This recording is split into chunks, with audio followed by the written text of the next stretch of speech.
যুক্তরাষ্ট্রের রাজপথ এখন উত্তাল। স্লোগানে স্লোগানে প্রকম্পিত ওয়াশিংটন ডিসি থেকে ক্যালিফোর্নিয়া।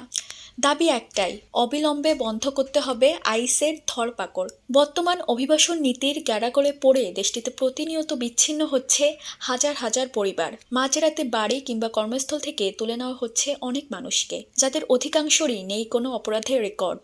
বিক্ষোভকারীদের অভিযোগ, ইমিগ্রেশন অ্যান্ড কাস্টমস এনফোর্সমেন্ট বা আইস এখন কেবল একটি সংস্থা নয়, বরং অভিবাসীদের কাছে আতঙ্কের নাম। আইসের ডিটেনশন সেন্টারগুলোতে শিশুদের পরিবার থেকে আলাদা করা এবং মৌলিক সুযোগ সুবিধার অভাব নিয়ে সরব হয়েছে মানবাধিকার সংস্থাগুলো। অনেক জায়গায় বিক্ষোভকারীরা আইসের অফিসের সামনে অবস্থান ধর্মঘট পালন করছেন, এমনকি পুলিশের সাথে ধাওয়া পাল্টা ধাওয়ার ঘটনাও ঘটছে।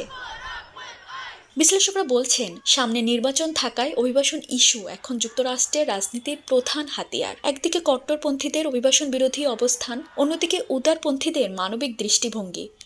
এই দুই মেরু লড়াইয়ে পিষ্ট হচ্ছে যুক্তরাষ্ট্রের সাধারণ মানুষ। আইস বিলুপ্ত করার দাবি নতুন নয়, তবে এবারের বিক্ষোভে যোগ দিয়েছেন লেখক, অ্যাক্টিভিস্ট এবং অনেক রাজনীতিবিদ।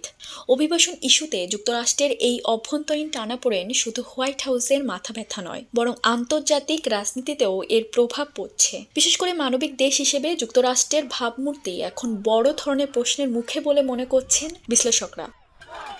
মুনতাস, নিউজ মার্কেট, বিডি।